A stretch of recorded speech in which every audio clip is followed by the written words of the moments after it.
So today we are going to start with the new chapter, that is electromagnetic induction, right? So, fine.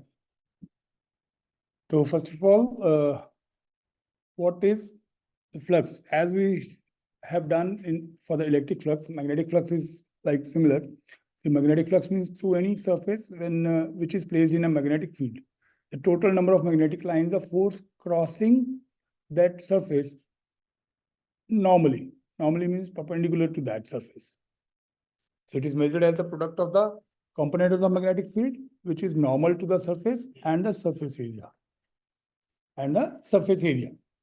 So magnetic flux is a scalar quantity.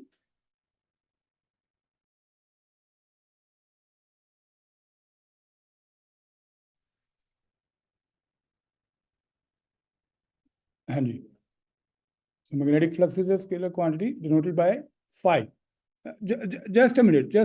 Please hold on.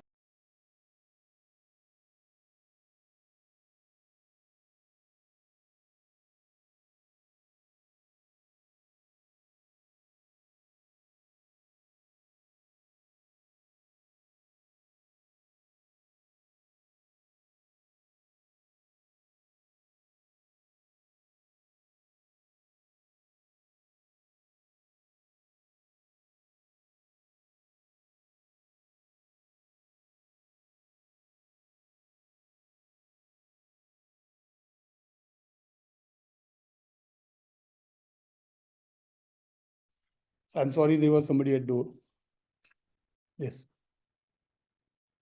So it is denoted by phi, or we may write phi b. So say if a uniform magnetic field denoted by B passes normally through the plane surface area A, as it's shown in this figure.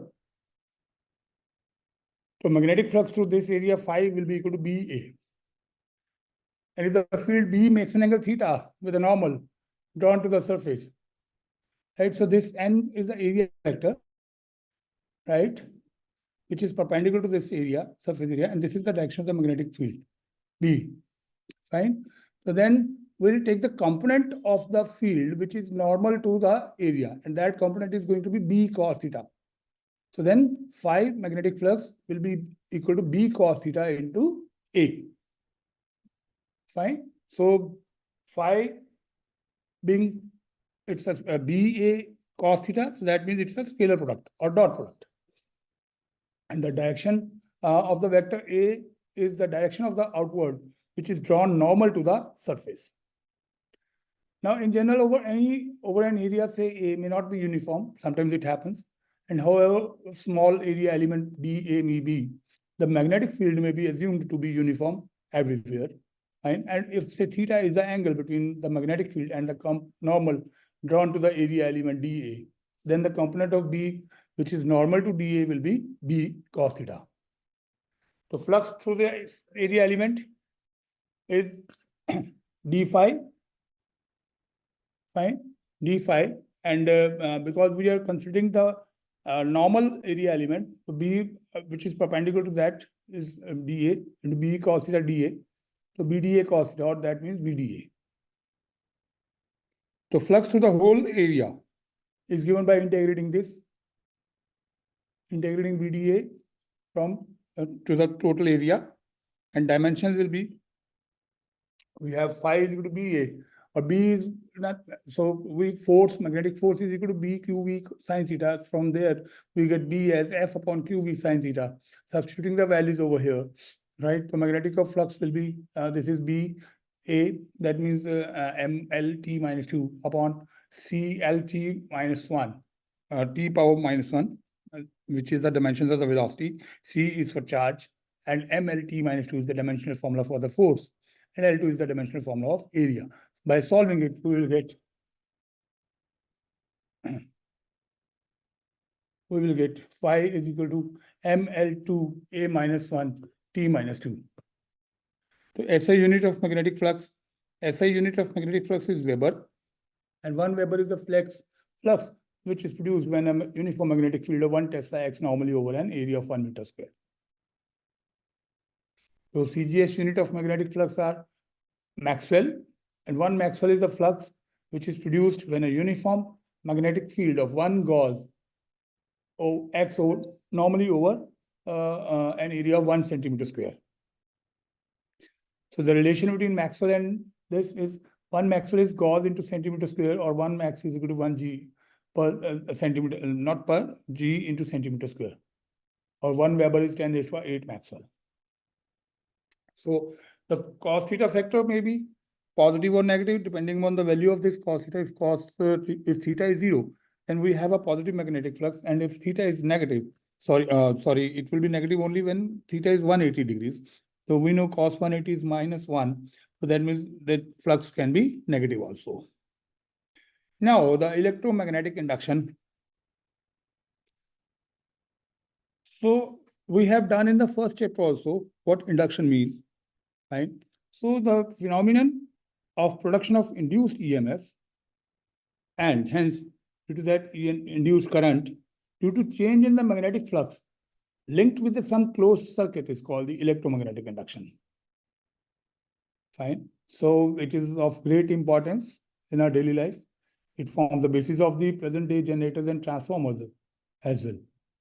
So before that, we'll study about the Faraday's experiment, which are basics for this electromagnetic induction. It was the phenomenon of electromagnetic induction was discovered by and understood on the basis of the following experiments, which are performed by the Faraday and Henry. So induced EMF with stationary coil and moving magnet. So here we have a coil, and this is a magnet shown here. See, when the north pole of this magnet is moved towards that coil, so as we can see, this coil is attached to the galvanometer, which will tell us the presence of the current. This north pole of the magnet, when moves towards the coil, the galvanometer shows the deflection, let's say towards the right of the 0. And one north pole is moved away from it, then also galvanometer shows deflection, but in the opposite direction, so on the left side of this, right? And if we repeat this experiment by inserting the south pole towards this pole, right? So when south pole is introduced, or it is brought close to this coil, the deflection will be there in the needle, but in the opposite direction. Similarly, when it is taken away from this, the deflection will be again to the opposite direction as it was before. But when we held our magnet stationary near the coil, then there will be no deflection. That means whenever there is a change in the flux, and that change in flux is produced by the movement of the magnet towards or away from that coil, then there is a magnetic flux, and magnetic flux means the number of magnetic lines crossing through crossing the unit area. Normally to it produces the flux, and that flux is the reason for the induction of the electromagnetic this EMF.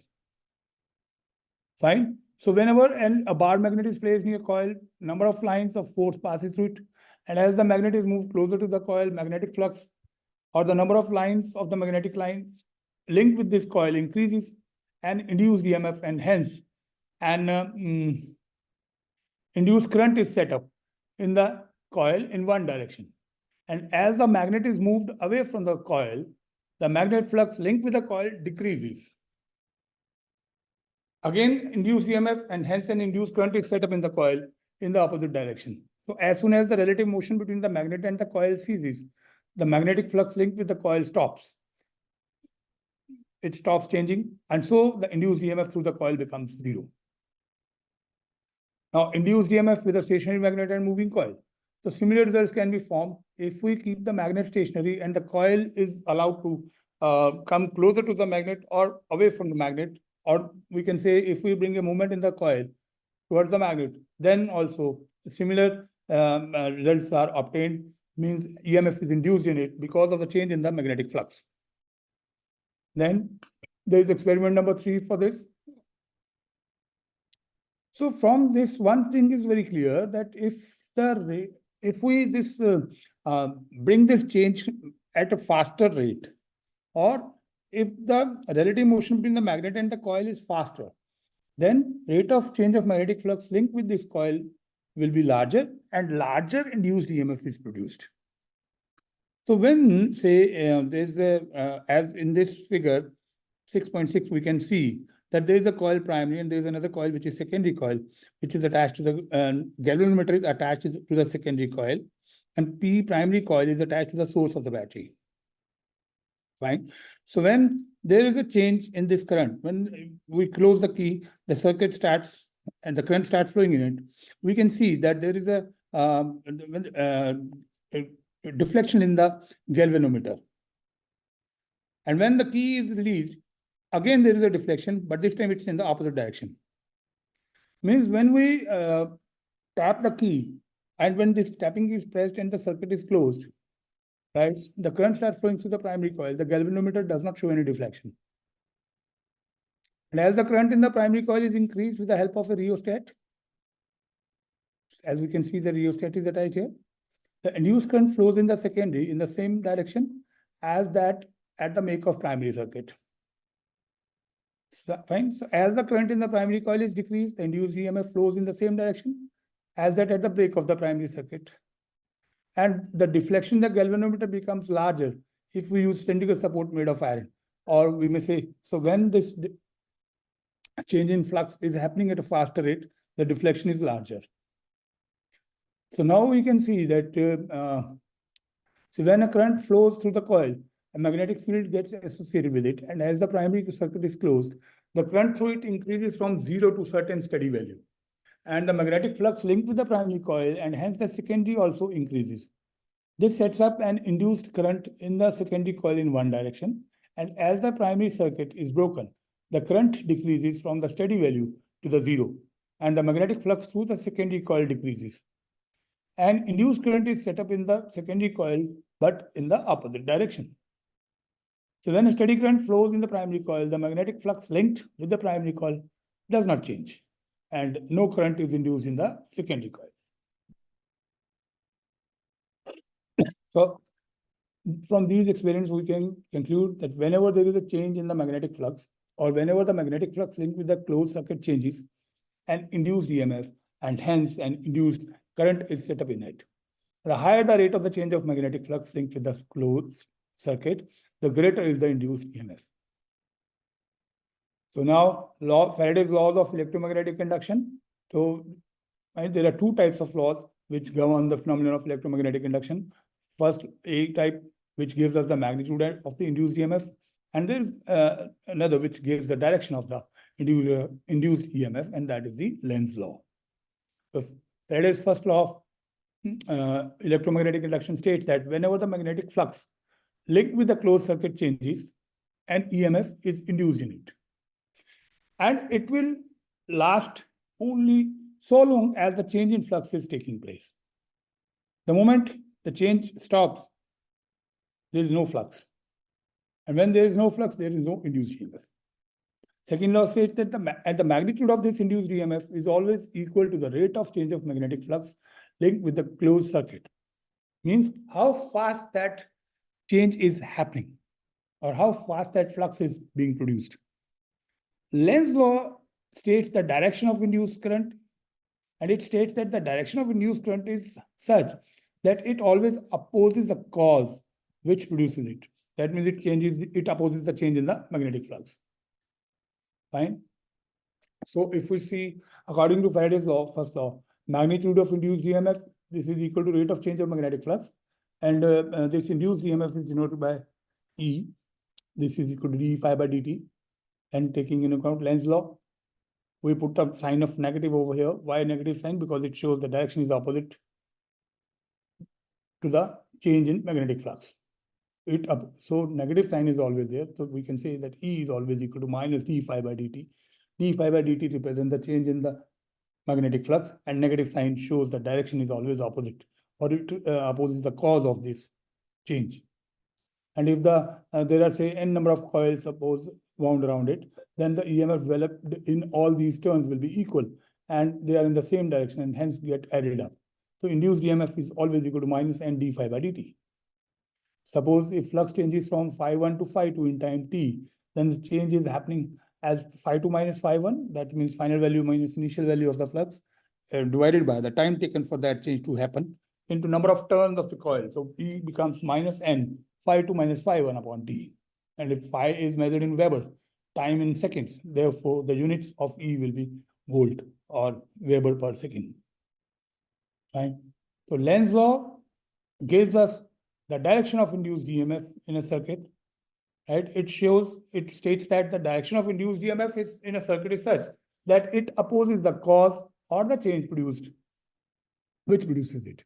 So if the magnetic flux linked with the closed circuit increases, the induced current flows in such a direction so as to create a magnetic flux in the opposite direction of the original magnetic flux. So if the magnetic flux linked with the closed circuit decreases, the induced current always flows in such a direction so as to create a magnetic flux in the opposite direction of or in the direction of the original flux. So let's say when a north pole of a bar magnet is moved towards the closed coil, as is shown in this figure, fine. The induced current in the coil flows in the anti-clockwise direction. Fine. Now the face of the coil towards the magnet develops the north polarity, and thus it opposes the motion of the north pole of the magnet towards the coil, which is actually the cause of the induced current in the coil. Or we may say that the motion of magnet increases the flux through the coil. So the induced current generates flux in the opposite direction and hence opposes and reduces this flux. And when, say, north pole is moving away from this, the induced current in the flows clockwise, as seen in this direction. Fine. The face of the coil towards the magnet develops south polarity. This one is the south, that one is the north. Fine. And it attracts the north pole of the magnet. Thus, the motion of magnet moving away from the coil is opposed, which is really the cause of this induced EMF. Or we may simply say that the motion of magnet decreases the flux through the coil. Thus, the induced current generates flux in the same direction and hence opposes and increases this flux. The Lenz's law, it's actually a consequence of the law of conservation of energy. See, whether a magnet is moved away or towards the closed coil, the induced EMF or the induced current always opposes the motion of the magnet, as it is predicted by the Lenz's law. And we have just studied over here in these two examples. For example, when the north pole of magnet is brought closer to the coil, its face towards the magnet develops north polarity and thus repels the north pole of the magnet. So work has to be done in moving the magnet closer to the coil against this force of repulsion. And similarly, when the north pole of the magnet is moved away from the coil, its face towards the magnet develops south polarity and thus attracts the north pole of the magnet. Here work has to be done in moving the magnet away from the coil against this force of attraction. And it is this work done against the force of repulsion or attraction that appears as electric energy in the form of induced current.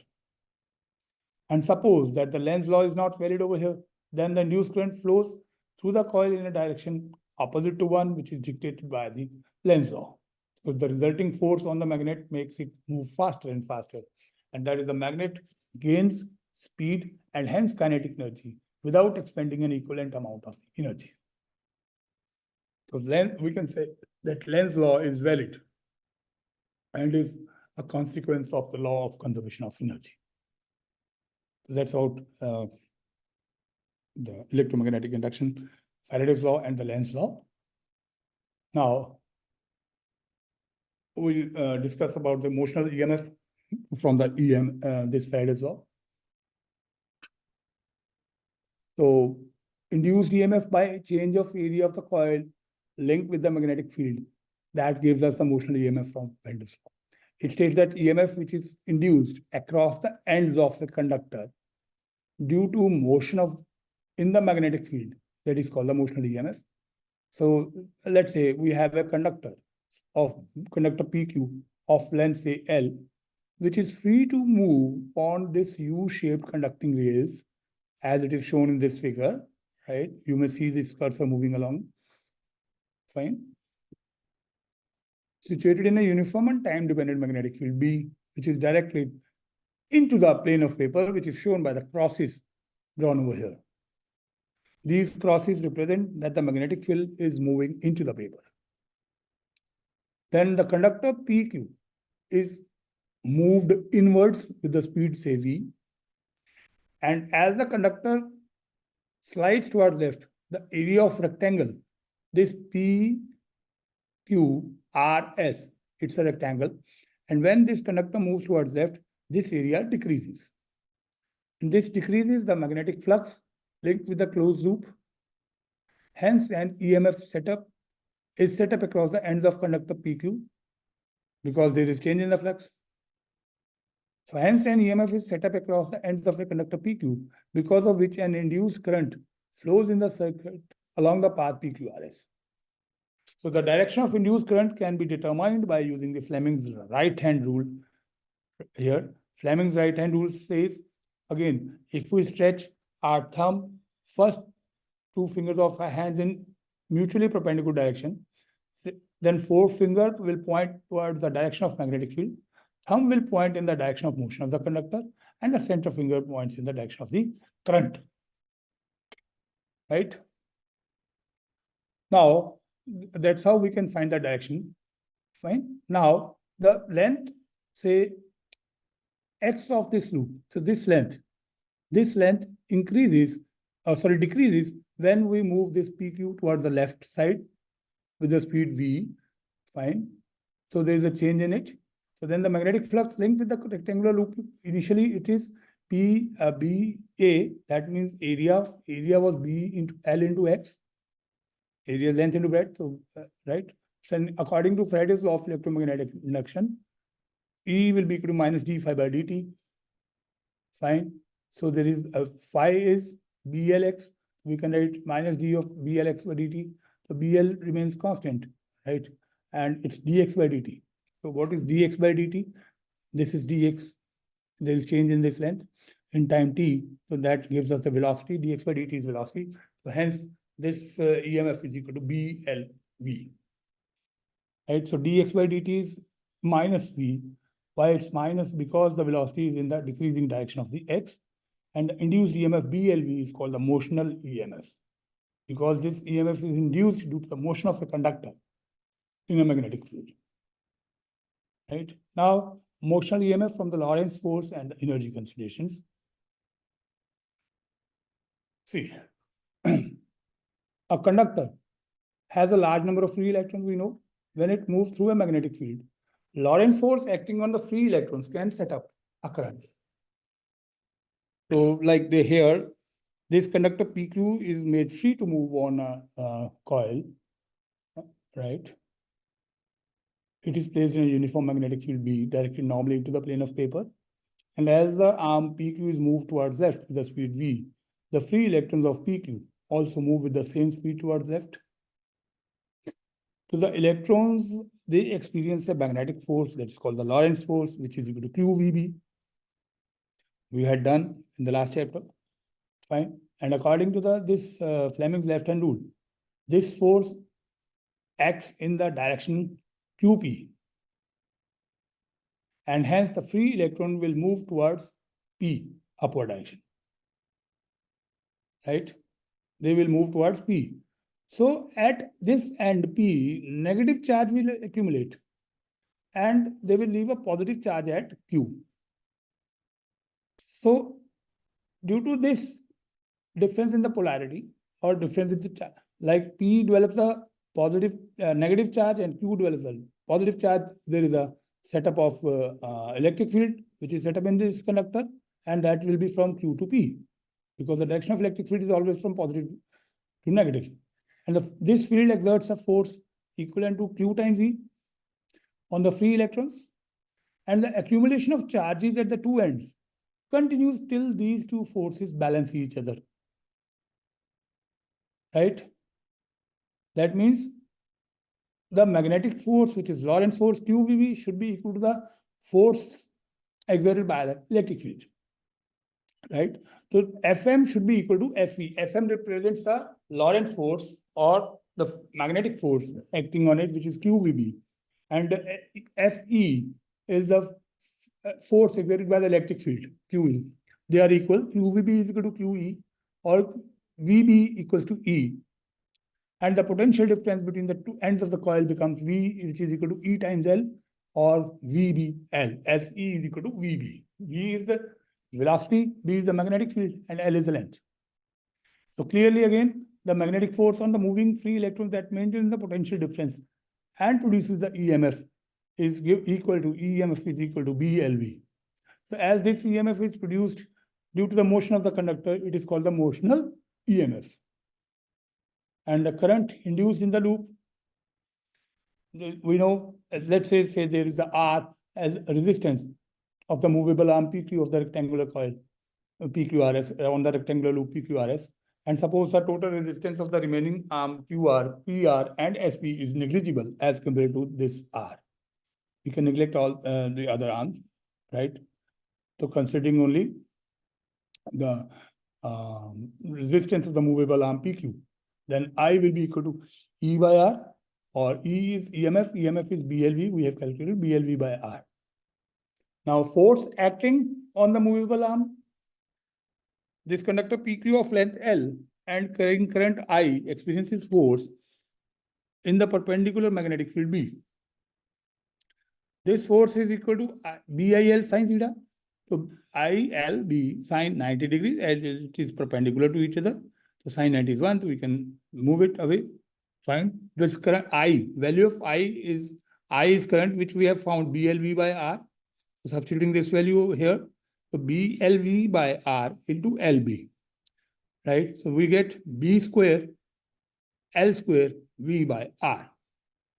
So this force, due to the induced current, acts in the outward direction, which is opposite to the velocity of the arm in according to the Lenz's law. Hence, to move the arm with a constant velocity V, it should be pulled with a constant force, this constant force S. And the power delivered by the external force, the power supplied by the external force to maintain this motion is given by, we know the formula of power is force into velocity. So force we have calculated B square L square V by R into velocity V. So power will be B square L square V square by R. And power dissipated as Joule loss. So the power dissipated in the loop as the Joule heating loss is given by power is equal to I square R. So substituting the value of I over here, which is BLV by R, the whole square into R, which gives us B square L square V square upon R, because this R gets cancelled with one of the R's, right? So that means the P in Joule, power in joules is equal to, this is Joule loss, and that's the power due to electric current. So the mechanical energy expended to maintain the motion of movable arm is first converted to electrical energy and then to thermal energy. This is consistent with the law of conservation of energy. And this fact allows us to represent the electromagnetic setup. Fine. Now the relation between the induced charge and the charge in the magnetic flux.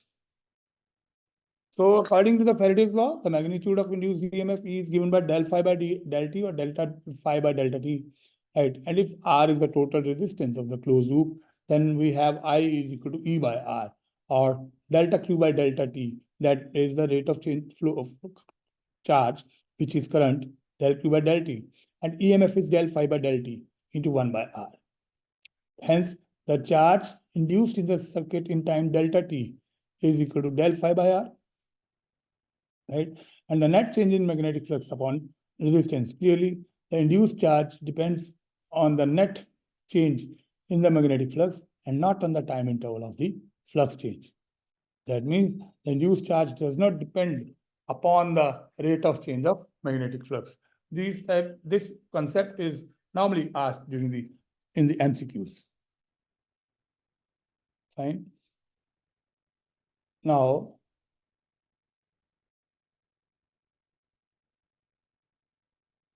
this is again very common thing. How do we generate the induced EMF? So we know the flux is BA cos theta. So we have three methods to change it: by changing the magnetic field B, or by changing the area A of the coil, and by changing the relative orientation theta of B and A. So first, say induced EMF by changing the magnetic field means we have already seen it. how induced EMF is set up in the coil on changing the magnetic flux to it. That is by moving a magnet towards the stationary coil, or by moving a coil towards the stationary magnet, or by varying the current in the neighboring coil, primary and secondary. Then induced EMF by changing the area of the coil, that is considered along the by moving this conductor CD of length L, moving with velocity v towards the right on the U-shaped conducting rails. Right here it is shown again. This is conductor CD. It can move towards the right direction. Say the area increases, magnetic flux increases. If it is moved towards left, area decreases, again magnetic flux decreases. So there is a magnetic flux. So this field is uniform in the points into the rate of paper. As the conductor slides, the area changes. Say, in this case, we are considering that, let's say CD is moving towards right with velocity c to new position c dash d dash. So area changes from ABCD to ABC dash D dash in time delta t. So there is an increase in the area. So increase in flux is there.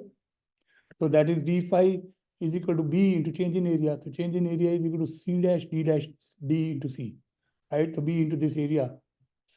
So this area is equal to, this is V dt into this length L into B. L into V dt. And this sets up induced EMF in the loop of magnitude. So d phi by dt is given by BLV dt by dt, which gives us BLV. Fine. Then induced EMF by changing the relative orientation of the coil and the magnetic field, which is basically the principle of the AC generator, right? Considering the coil, say PQR, is free to rotate in the uniform magnetic field. The axis of rotation of the coil is perpendicular to the field, you can see. So the flux to the coil, when it's normal, makes an angle theta. So the field is given by phi is equal to BA cos theta, where A is the area of the face of the coil. And if the coil rotates with an angular velocity, say omega, and turns through an angle theta in time t, we know that angular displacement theta is equal to omega into t. Fine. So theta is omega t. So we can write BA cos omega t in place of BA cos theta. We can write BA cos omega t. And as the coil rotates, the magnetic flux linked with it changes, and induced EMF is set up in the coil, which is given by EMF is equal to minus d phi by dt, or minus d by dt into BA cos omega t. So differentiation of cos omega t will give us the omega sin omega t. Hence it is equal to BA omega sin omega t. And if there are, say, n number of terms, then the totally induced EMF will be n times BA omega sin omega t, n BA omega sin omega t. So then the induced EMF varies sinusoidally. As you can see, it's a sine base. So now the value of induced EMF will be maximum if value of sin omega t is maximum, that is 1. It is possible only when the value of theta or value of omega t equals to 90 degrees. Or we may say that when the plane of coil is parallel to the field B. So we substituting this 90 value in this sin omega t, we can write sin 90, which is 1. We have EMF maximum, which is epsilon naught denoted by E naught. This is equal to NBA omega. And E is E naught sin omega t, that is E naught. Omega is 2 pi f t, where f is the frequency of the rotation of the coil. Fine. So this figure shows how the induced EMF between the coil, two terminals of the coil, varies with the time. So when omega t is 0, the plane of the coil is perpendicular to B. So then sin omega t is 0, sin 0. So EMF is 0. When omega t is pi by 2, the plane of the coil is parallel to the field B. Then sin omega t is equal to sin pi by 2, which is 1. That means EMF is maximum. And when omega t is pi, that is the plane of the coil is again perpendicular to B. Again, sin pi is 0, we get EMF 0. When it is 3 pi by 2, the plane of coil is again parallel to B. And we know sin of 3 pi by 2 is minus 1. So it is minus E naught. That means maximum on the other side. So when pi omega t or sin theta or theta is 2 pi, then the plane of coil again becomes perpendicular to B after completing one rotation. Sin omega t is sin 2 pi, which is again 0, EMF is 0. So as the coil continues to rotate in the same sense, the same cycle of changes repeats again and again. Fine. And the graph EMF in time is a sine curve, as it is shown over here. Fine. So we can say that such an EMF is sinusoidal or alternating EMF between two maximum. So this is the When it's pi by 2, it's +1 or maximum value it attains on the positive side. And when it is 3 pi by 2, it attains the maximum value on the negative side. Right? Now, the self-induction. So whenever current flows in a coil, it gives rise to magnetic flux to the coil itself. So as the strength of the current changes, the linked magnetic flux changes and an opposing EMF is induced in the coil. The EMF is called self-induced EMF or back EMF, and this phenomenon is called the self-induction. So we can say self-induction is the phenomenon of production of the induced EMF in the coil when a changing current passes through it. So here, like in figure A, we can see a battery, a tapping switch, they are connected in series to a coil. And as the switch is closed, the current increases, and hence the magnetic flux through the coil increases from 0 to maximum value, and the induced current flows in the opposite direction of the battery current. See, current moves from this, and induced current moves in the opposite side. It is shown by the red arrow over here, right? Okay. Now let's when we open this switch off, this tapping switch, the current and hence magnetic flux through the coil decreases from maximum value to 0. And this induced current flows in the same direction as that of the battery current. Right? You can see this. So on closing this switch, the induced current flows in a direction opposite to the battery current. And when we open the switch, right, the induced current flows in a direction same as that of the battery current. Now, coefficient of self-induction at any instant, this magnetic flux linked with the coil is proportional to the current passing through it. That means flux is proportional to I. Or we may say phi is equal to Li, where L is constant for a given coil, and it is called self-inductance or inductance. It is also called coefficient of self-induction of the coil. So any change in this current sets up an induced EMF in the coil, and that is given by E is equal to minus d phi by dt. We have phi as Li, so we can write minus L di by dt. And if we have I equal to 1, right, then phi becomes L. That means self-inductance of a coil is numerically equal to the magnetic flux linked with the coil when a unit current flows through it. Right? And if say a rate of change of current is 1, then EMF is equal to minus L. Then self-inductance of coil may be defined as the induced EMF set up in the coil due to a unit rate of change of current through it. So units of self-inductance we can be found from here. L is equal to E by di by dt. We have units of EMF E volt. Di is di by dt means ampere per second. So volt second per ampere, or this is which is equal to 1 Henry. And we can define it as the self-inductance of coil is said to be 1 Henry if an induced EMF of 1 volt is set up in it when the current in it changes at the rate of 1 ampere per second. So self-inductance is the ratio of magnetic flux in the current. So SI unit is Weber per ampere. Fine. So dimensions will be, see, L is phi by I, phi is dA by I.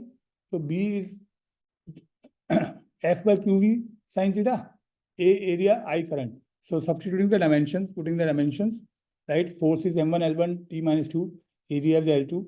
This charge Q is C, velocity LT minus 1, and sin theta. It is dimensionless constant, so we don't need to write it. Then solve I is ampere, A. Then solving it, we get M1 L2 T minus 2, A minus 2. Right? Now, there is an experiment to demonstrate the self-induction. Let's take a solenoid, say, having a large number of turns of insulated wire wound over a soft iron core. Such a solenoid is called a choke coil. Connect this solenoid in series with the battery, rheostat, and a tapping key, and connecting 6-volt bulb in parallel with the solenoid. Press the tapping key and adjust the current with the help of rheostat so that the bulb just glows faintly. As the tapping key is released, the bulb glows brightly for a moment and then it goes out. Why it happens? Because as the circuit is broken, suddenly the magnetic flux linked to the coil suddenly vanishes. That means the rate of change of magnetic flux linked with the coil is very large. Suddenly it vanishes, it had a maximum value. So that means rate of change is very large, very high. Hence, large self-induced EMF is produced and currents are produced in the coil, which makes the bulb glow brightly for a moment. Now, let's derive an expression for the self-inductance. These questions are normally asked in the 3 markers and very common questions and important as well.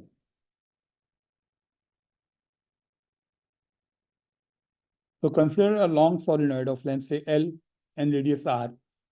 We know in a solenoid length is much more than the diameter. So radius of the solenoid is much less than the L and having n number of turns per unit length.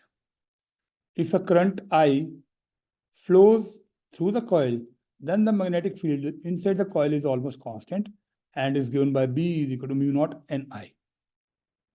This is done in the last chapter, in the previous chapter, that magnetic field inside the coil is equal to mu naught times the Ni. Right? And we have done it, it's in accordance with the Ampere's law also. So magnetic flux linked with each turn BA, that is B is mu naught Ni, so it becomes mu naught Nia, where A is the area of cross section and that is equal to pi r square. So therefore magnetic flux linked with the entire solenoid is flux linked with each turn into total number of turns. The flux linked with each coil is mu naught Nia into NL. That is total number of turns along the length, NL. So we get mu naught N square L A I. And phi is equal to Li, right? So self-inductance of the long solenoid L is given by, so this is mu naught N square La.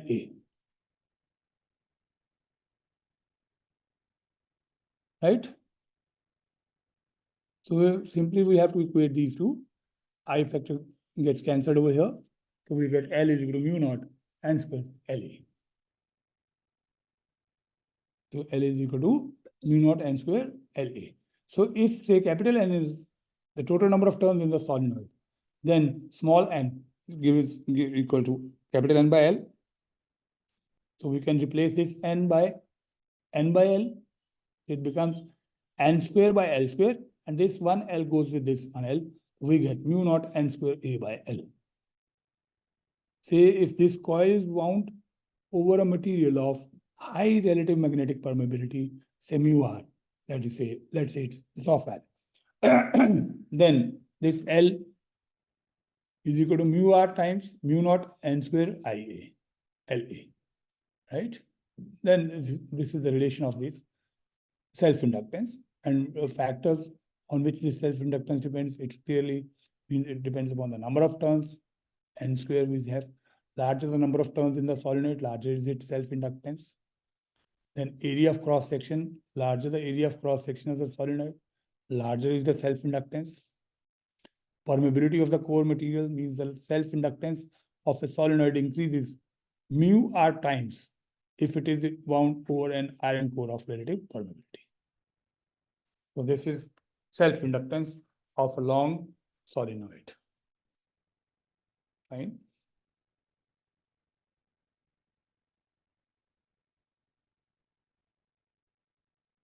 Now, there are some phenomena which are associated with this self-induction.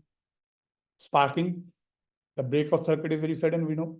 And when the circuit is switched off, large self-induced EMF is set up in the circuit in the same direction as the original EMF, which causes a big spark across the switch. Then we have non-inductive winding in resistance boxes and the post office boxes. Sometimes there are different resistance coils have to be used. And here the wire is first doubled over itself. As you can see, this wire is doubled over itself and then wound in the form of a coil over a bobbin. Due to this, the currents in the two halves of the wire flow in the opposite direction, and the inductive effect of the two halves of the wire being in opposite direction cancel each other, and the net inductance of the coil becomes minimum. So such a winding of coil is called non-inductive winding, and the resistance coil having no self-inductance are called non-inductive resistance.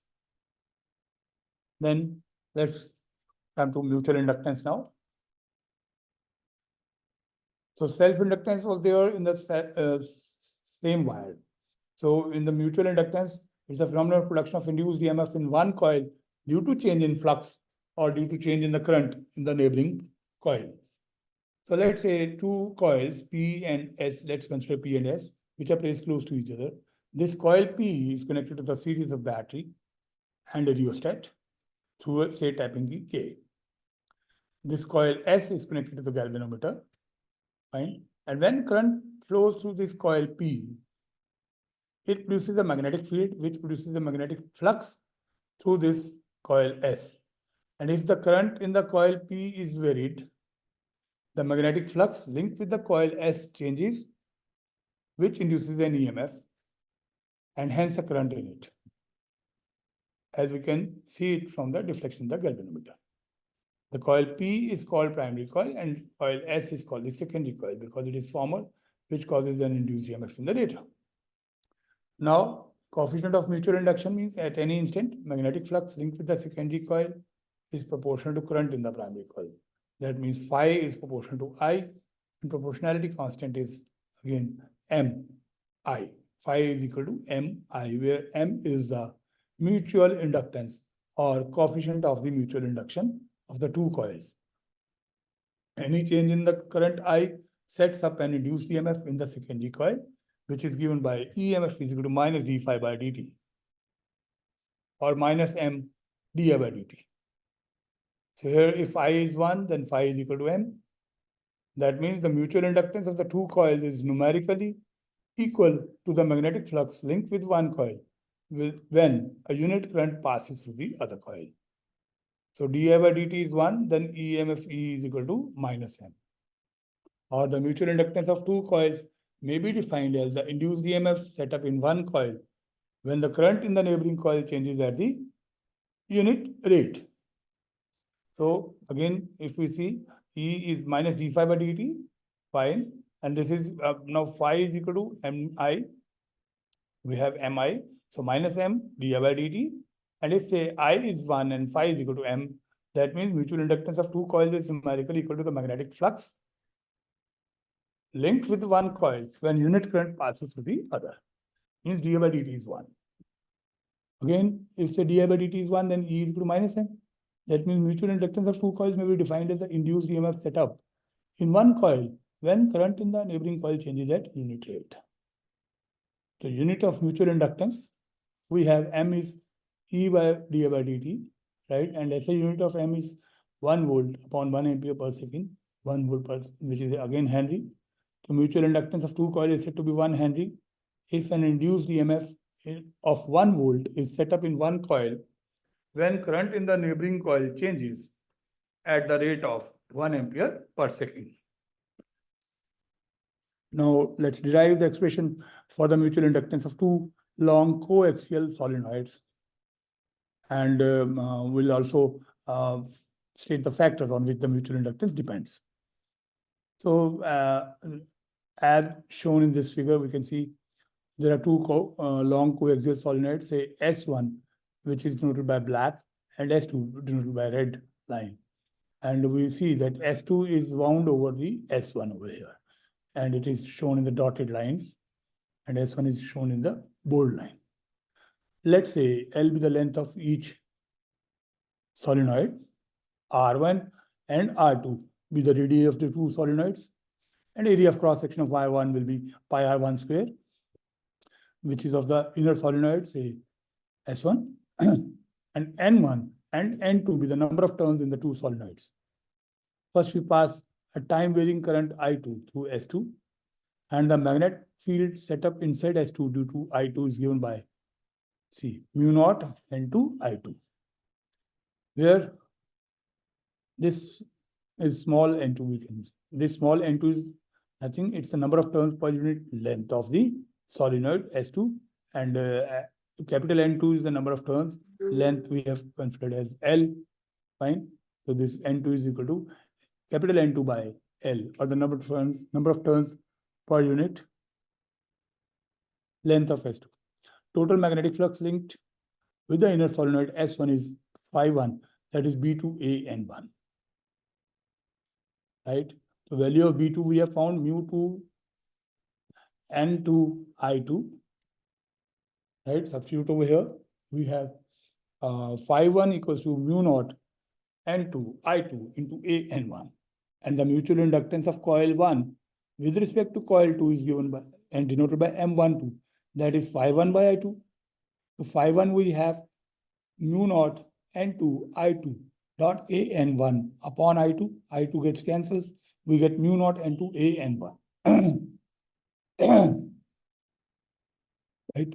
AN1, and it's due to coil 2. So that is equal to mu naught N1 N2 by L. This N2 is this N2, small N2. This is denoted by capital N2 by L. That is number of turns per unit length, right? Into A. So it gives us mu naught N1 N2 A by L. Right? Now, consider the flux linked with the outer solenoid S2 due to current I2. Outer solenoid due to current I2.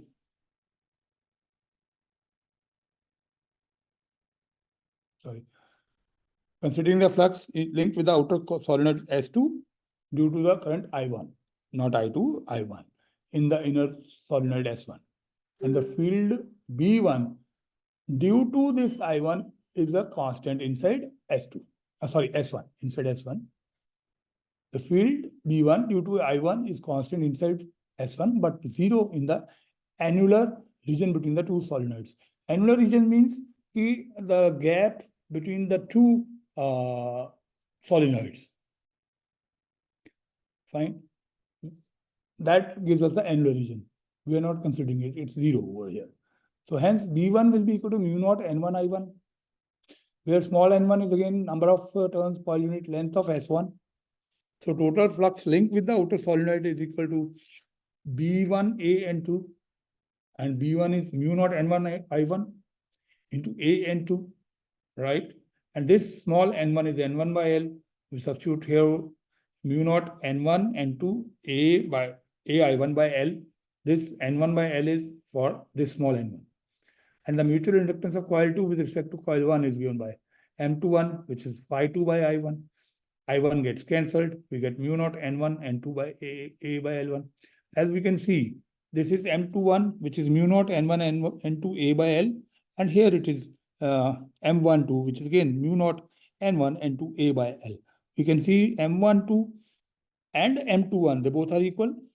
Let's say they are equal to M. So hence M is equal to mu naught N1 N2 A by L. Right? N2 A by L. So this N1 by L can be replaced by N1, and N2 by L can be replaced by small n2.